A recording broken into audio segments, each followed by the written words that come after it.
KTM 790R 2020 metų.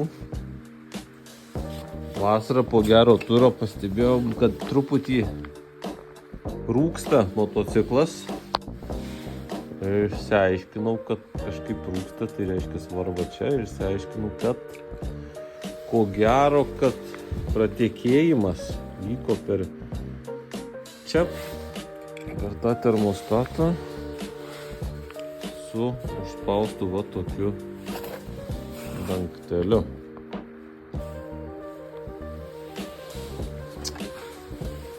Ir tai yra apskritai KTM problema. Daug taisyta, daug yra video, kad jie praleidžia tą antifrizą šitoj vietoj.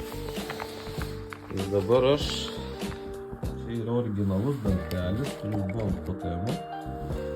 Žinau iš pas pardavėjus.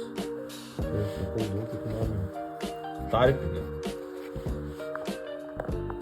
Sakau, duokit man tarpinę. Tai jie padavė man tarpinę.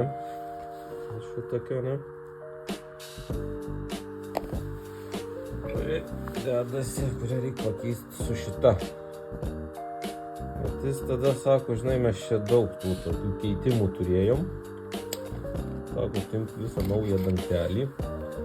Nu ir paėmiau tą dangtelį naują. Ir pasirodo, skirtumas yra tarp tų dviejų dangtelių. Šitas yra visiškai plokščias, o šitas yra su tokiu mažu kampeliu iš išorės.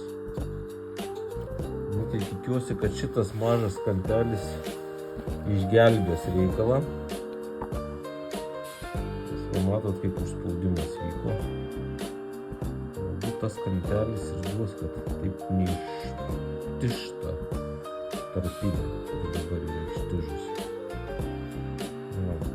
Įdomu pažiūrėti, kaip čia viskas bus. Ar bus praleidimas ar ne. Pirmus 2 metus nebuvo, bet paskui praleido. Nu taip jie ir sakė. Porą metų ir tie originalai pradeda kapsėti. Tai va, tiek ir žinių.